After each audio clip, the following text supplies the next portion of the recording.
Well, praise the Lord. This morning, I wanted to take some time and share with you the precious people of God as it relates to intercession and the importance of it.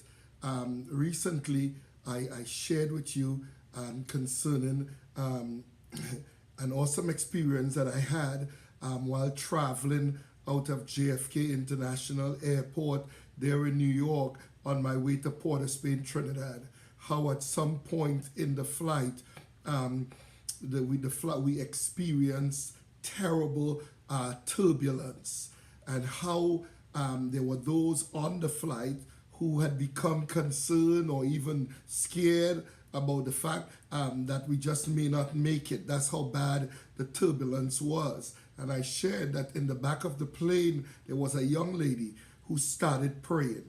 There was an intercessor on the flight who started praying and just changed the atmosphere, if you will, on that plane early that Saturday morning on our way to the Caribbean. I started to think about Nehemiah, praise God, and what an awesome intercessor Nehemiah was. In fact, the Bible teaches that Nehemiah interceded on behalf of an entire nation. Yes, he did. And how God, praise God, worked to restore its purity and its dignity. Nehemiah interceded on behalf of the children of Israel there in the city of Jerusalem. He interceded on behalf of an entire nation. Praise God. And how God worked to restore its purity and its dignity. Now, Nehemiah, who was a Jew, who was an advisor to the king of Persia, and he had heard some heartbreaking news. The Jews who had been allowed to return to Jerusalem and rebuild the temple were not living, glory be to God, or were not living according to the law of God. When Nehemiah heard this, the Bible says he immediately turned to prayer and became an intercessor on behalf of the children of Israel. In this teaching, and it's going to be part 1 and part 2, in this first part of the teaching, I want to give you 5 simple principles that we can glean from Nehemiah's example, which will enable us to become powerful and effective intercessors in prayer. The Bible says in Nehemiah chapter 1 and verses 3, it says, they said to me, Nehemiah writing, they said to me, the remnant there in the province who survived the captivity are in great distress and reproach, and the wall of Jerusalem is broken down, and its gates are burnt with fire. The first principle I want to give you is this. Principle number 1, the intercessor is practically informed. The intercessor is practically informed. Nehemiah understood the reality of the situation. Just like the intercessor on flight BW551 on this way to Port-of-Spain, Trinidad, Nehemiah understood the reality of the situation that was around him, glory be to God, from a practical and circumstantial perspective. Nehemiah knew what was going on, and he was aware of what needed to change. He was not self-absorbed, but he was rather thinking about the needs of his people. So as an intercessor, praise God, you must be practically informed, praise God. You must be aware, or at least understand the reality of the situation around you, praise God, from a personal and circumstantial perspective. You must understand, praise God, what needs to be changed. You cannot be self-absorbed, praise God, but you must rather, as an intercessor, be thinking about the need of the people. Glory be to God. Principle number 2, the intercessor is spiritually sensitive and discerning. The intercessor is spiritually sensitive and discerning. The Bible says that Nehemiah wept over the state of things in Jerusalem. After seeing his brothers starving and in disorder, that bothered him. But what really broke Nehemiah's heart was the fact that these were God's people. Nehemiah wept over the state of things in Jerusalem. One of his concerns, as it should be our concern, is that these are God's people. The people that are suffering, the people that are struggling, the people that are going through, these are God's people. In addition to knowing the earthly reality of the circumstances and being aware of the needs, praise God, Nehemiah thought from the perspective of God, thinking what God will think of all of this and how would he, God, feel. Nehemiah thought from the perspective of God. This sensitivity, this spiritual perceptiveness and discernment are that is what a burdened intercessor must feel, must sense and understand. As an intercessor, glory be to God, you must have that sensitivity, if you will, that spiritual sensitivity, that spiritual perceptiveness, that spiritual discernment. Glory be to God. These are the things that must burden an intercessor. An intercessor must feel, sense, and understand, glory be to God, what is taking place, that they need to be praying and interceding to God for. I got to re-emphasize the fact that there is a great need for intercession and intercessors in the earth. Look at Nehemiah chapter 1 and verses 4. Nehemiah chapter 1 and verses 4 says, when I heard these words, which words? When he heard the words from those that were visiting from Jerusalem concerning the state of Jerusalem, Nehemiah said, when I heard these words, I sat down and wept and mourned for days.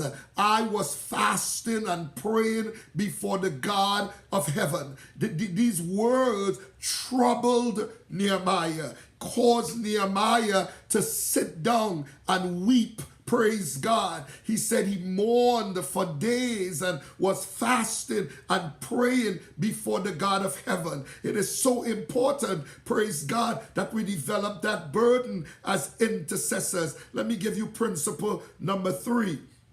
Praise God. Principle number 3 is really simple, because the intercessor must turn to God immediately. The intercessor must turn to God immediately. Nehemiah didn't catch the latest sports scores or even got something to eat, praise God, before entering into some ritualistic prayer because it was the right thing to do. No, according to the word of God, he immediately, upon hearing the news, went to God in prayer. The intercessor allows himself to feel the emotions and the full reality of the situation, and he doesn't hesitate to stop everything that he is doing and bow his knees in prayer. Upon hearing the news, praise God, upon hearing the news, according to Nehemiah 1 and 4, when I heard these words, when I heard the words concerning the condition of the city of Jerusalem, where God's people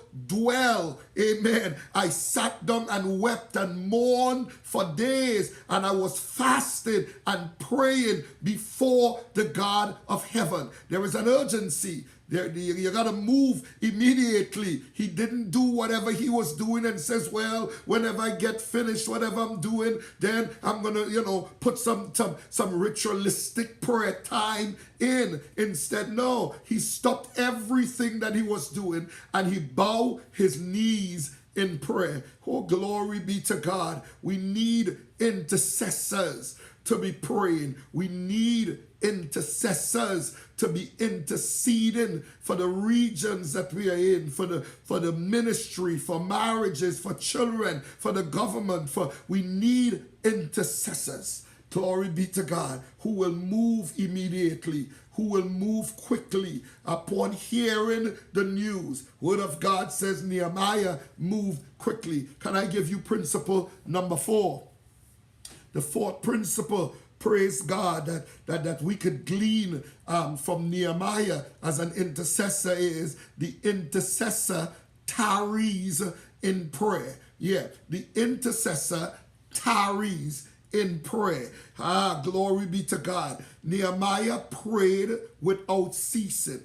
According to the word, Nehemiah prayed without stopping to eat. Scriptures seem to indicate that he did not sleep either. You can find it in verses 6. It seems to indicate that he didn't eat because he was fasting, and he did not sleep. What is clear is that he prayed continually for days on end. I imagine that he probably got permission from the king to do this so that he didn't fail in his responsibilities. But the fact of it is that he cast himself before God's presence until he was sure about what he should do. He prayed continually. He fasted and prayed and seek God. He cast himself before God's presence until he was sure about what he should do. Glory be to God. If you read with me in Nehemiah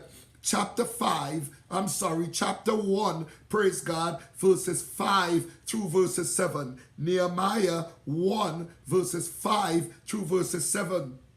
It reads, I said, I beseech you. This is how the man of God prayed.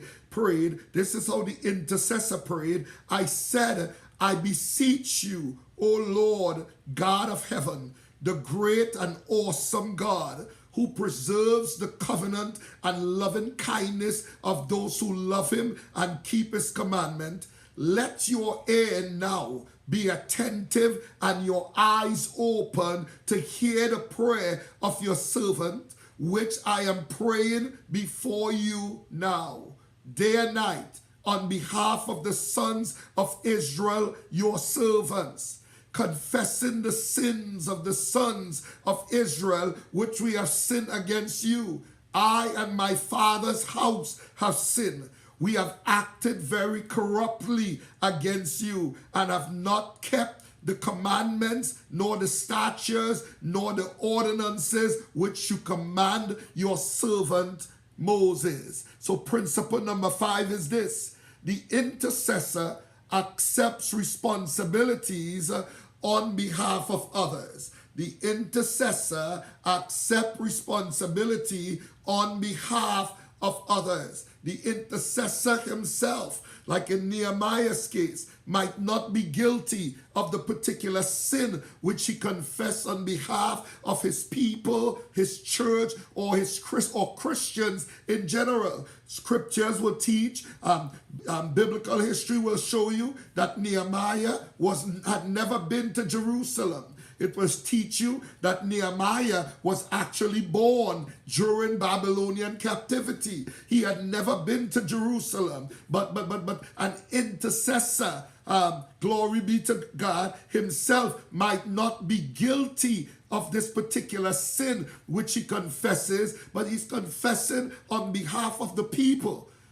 His church maybe, or Christians in general. What intercessors do is act as those who go between God and those who have sinned. Come on here, somebody. That's what intercessors do. They go between God and the sin. Just as Jesus interceded for us by bearing the penalty of our sins, praise God, or, he took upon himself our sin, so are we too to put ourselves in the place of responsibility so that we can be an intercessor before God, begging God to forgive and restore others who have sinned. Just like Jesus did it for us, we too, praise God, should be able as intercessors to go before God on others' behalf and beg God, if you will, to restore or to forgive others who have sinned. Glory be to God. So the intercessor,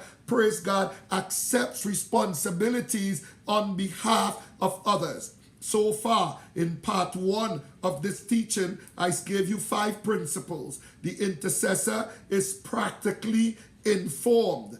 The intercessor is spiritually sensitive and discerning. The intercessor turns to God immediately. The intercessor tarries in prayer. And finally, the intercessor accepts responsibilities on behalf of others. I'm praying, praise God, that this teaching thus far has been a blessing to you, praise God.